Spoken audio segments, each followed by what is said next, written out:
Yo, what is up, guys? It is Nick, or the Notorious Fantasy, back again today with another fantasy football video. In today's video, I got you guys Week 17 tight end rankings. Now, before I get into all of these Week 17 tight end rankings, I'd like to give you guys a word from my friends and my sponsor over at OverlayDFS.com. OverlayDFS.com is my favorite way to play daily fantasy sports. Now, obviously, this channel is based off of fantasy football, but I still play NBA daily fantasy, and if you guys are new to it, you can come and play with me and join me as well there. I play pretty much every single day, and I have won some money on there, so I have gotten a bit better at that. But this week, right now, the best game to play for NFL, and the only game to play for NFL, is this quarterbacks only game. It is an $11 entry, but you're only playing the quarterbacks in this game for Week 17.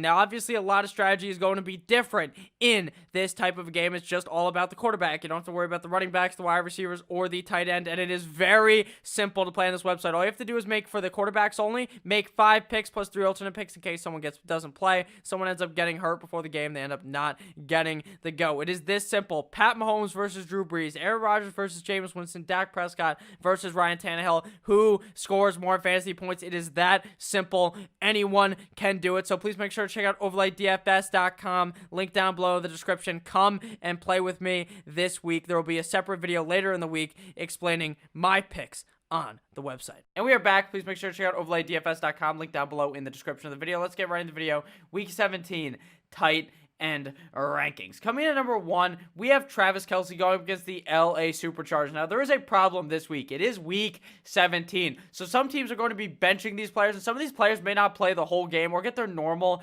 usage in these games. So please make sure to tell your commissioner Week 17 Fantasy Football Championship is fucking not okay. You want to be playing your championship in Week 17 when all of the players are playing, obviously, unless they're hurt, so that you have the most fair opportunity Week 17. You didn't play all year for Lamar Jackson to fucking sit down on the bench. Coming in number 1, we have Travis Kelce going against the LA Chargers. Like I said, this is a great matchup for them because Travis Kelce's team wants to win this game. The Kansas City Chiefs want to win this game so they can elevate their position in the playoffs. I believe this game up against the LA Chargers should be an easy matchup for Travis Kelce to ball out of control. I like him this week. Coming in number 2, we have George Kittle going up against the Seattle Seahawks. Now, for the 49ers, they want to win this game because they could potentially move up a little bit more, but they don't necessarily need to win this game. But I still think that they're going to be throwing on all cylinders, and that will be going to George Kittle. My only worry about this is the fact that they just don't throw the ball enough in this game. I believe that they could throw it a lot, but I think that this could end up being a run-heavy affair with Mostert running the ball constantly. At the end of the day, George Kittle is a huge threat in the passing game and will get his opportunities to catch the ball, but he may not find the end zone if they're just rushing it in from the 5-yard line every single time. Coming to number 3, we have Austin Hoopgod going up against the Tampa Bay Buccaneers. Now, I know what you might be thinking. Nick, last week the Tampa Bay Buccaneers played great up against the Texans. They didn't let Deshaun Watson do anything. Why do you think Austin Hooper is going to play well? Well, that reasoning is the fact is that the Tampa Bay Buccaneers defense is good once in a blue fucking moon, and that is what happened. Austin Hooper will be able to ball out up against this team. I believe this is a very high-scoring back-and-forth affair between famous Jameis Winston, the crab eater, and Mr. Matty Ice. So I like Austin Hooper in this game. Coming to number 4, we have Tyler Higbee going up against the Arizona Cardinals. Now, there is one worry with Tyler Higbee, and that is the fact that I've read that it may just so happen that the Rams may sit their starters, and Tyler Higbee may ride the pine, and if he plays, he's going to be playing with a backup quarterback, and that is obviously not advantageous to him. If Goff and him are in, play him up against the Arizona Cardinals. This is a very good matchup, but obviously make sure you wait up until Sunday. In the morning, you will see if Higbee and the rest of the Rams starters are starting or not. Coming in number 5, we have Darren Waller going up against the Denver Broncos. Now, this is a great defense to be playing against if you are a tight end. Darren Waller has been balling out the last couple of games. Obviously, he has not been able to really find the end zone all that often, but he's still getting a lot of passes thrown his way and a lot of yards in these games, so he has been playing quite well. This Denver defense is susceptible to getting torched by the tight end, so I like Darren Waller in this game. Coming in number 6, we have a big game here, in my opinion, from Dallas Goedert going up against the New York Football Giants. Now, Dallas Goedert obviously is the backup tight end for the Philadelphia Eagles. But, their starting tight end, Zach Ertz, not going to be playing in this one on Sunday. I believe that elevates Dallas Goedert to being even better. Dallas Goedert has been playing quite well, even with limited snaps for the team. So getting 100% of the tight end snaps or not 100%, but a majority of the snaps on the team is going to be very advantageous for a guy that Carson Wentz loves throwing the ball to, especially when their wide receiver core is fucking eviscerated. They have no wide receivers out there, and they're going to be trying to pound in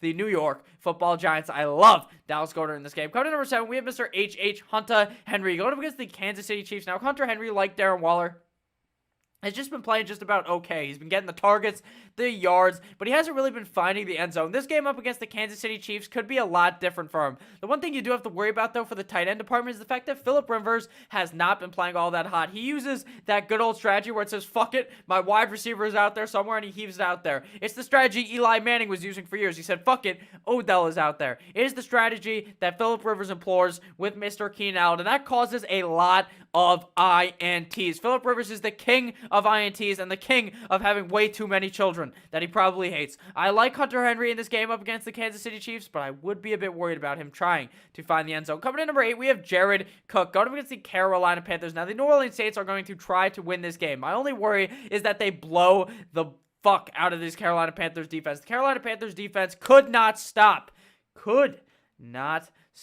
an offense last week. The offense just hit him and hit him and hit him and hit him and hit him until they fucking died. You know what offense that was? The Indianapolis Colts. This week they are playing up against the New Orleans Saints, a very good offense. And I think that Jared Cook could put up a lot of points in this game, but I would worry that his second half production is just none because they may pull them all out because they're whooping the Carolina Panthers' ass. Coming in number 9, we have Jacob Hollister going up against the San Francisco 49ers. Now, this isn't the most ideal matchup for the tight end position, but you know how much Russell Wilson loves to throw the ball to the tight end.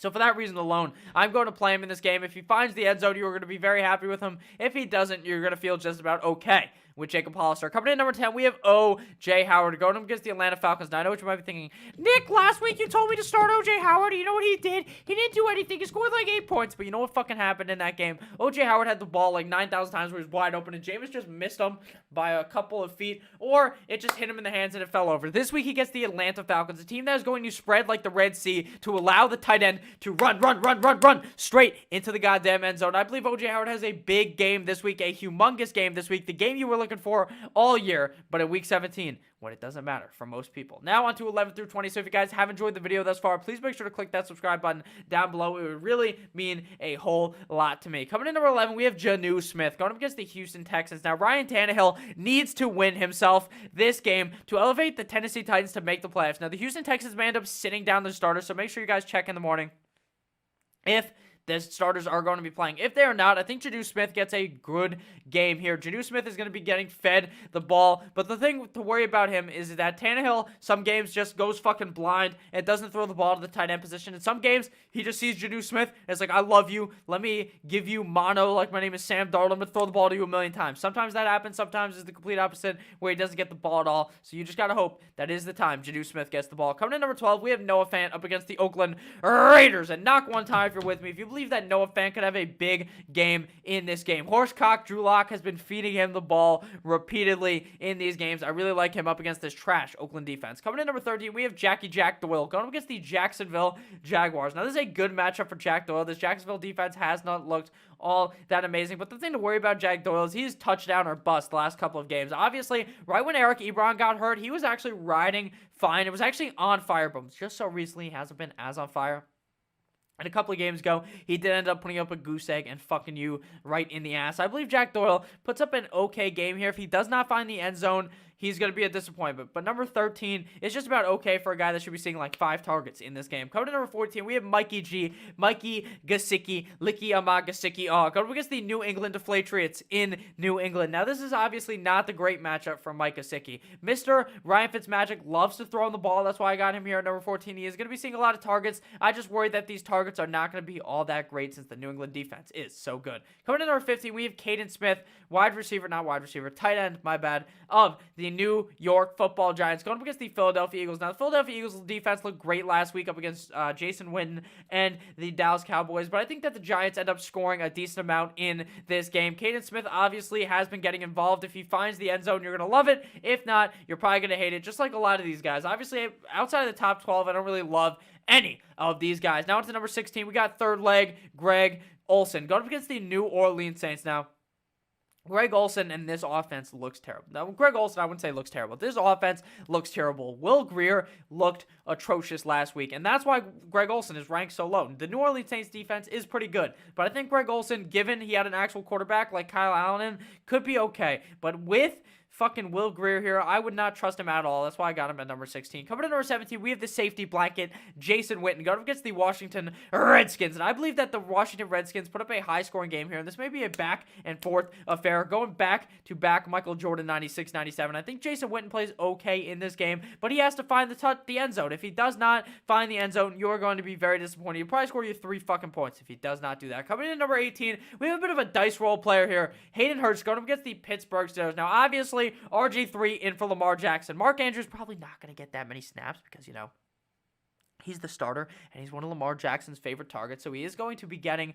a lot of just sitting time. They're going to let Hayden Hurst go out there. If RG3 feeds Hayden Hurst like Lamar Jackson would if Mark Andrews was out, then I love Hayden Hurst. I'm just not sure RG3 could do it, but he is a dice roll. The Ravens love throwing the ball to the tight end, so it is entirely possible he has a big game here. Coming in at number 19, I know December is almost over, but it is Kyle Rudolph, the red-nosed reindeer, going up against the Chicago Bears. Now, Kyle Rudolph has been very hit or miss this season. He had a couple of games in a row where he was on fucking fire and unstoppable because it was December, you know. Rudolph was getting ready to go fly out there with Santa. But in the last couple of games, he has been playing fucking not too hot. He did score that one touchdown a few weeks ago where he reached back like Odell Beckham and caught an amazing pass. But besides that, he really hasn't done all that much. The Chicago Bears are fucking awful. So Kyle Rudolph could do something. I just would not bet my fantasy championship on him. Coming in number 20, we have Tyler Eifert going against the Cleveland Browns. Now, this Cleveland Browns defense really is not that good without Myles Garrett. And I do think that this could be a high-scoring game between the Red Rocket, Andy Dalton, and Baker the Faker Mayfield. I'm just not sure that Tyler Eifert finds the end zone. It seems like they just love throwing the ball to Mr. Tyler. Yeah, Boyd in not Minnesota, in the Bengals of Cincinnati. So thank you guys all for watching this video. If at any point you ended up enjoying this video, please make sure to click that subscribe button down below. Check out one of the videos that is also on your screen as well. I love each and every single one of you guys. Check out overlaydfs.com, link down below in the description. I love you all. Make sure to have a blessed rest of your day. Let's win the goddamn championship today. Eat a fucking W. Goodbye, my friend.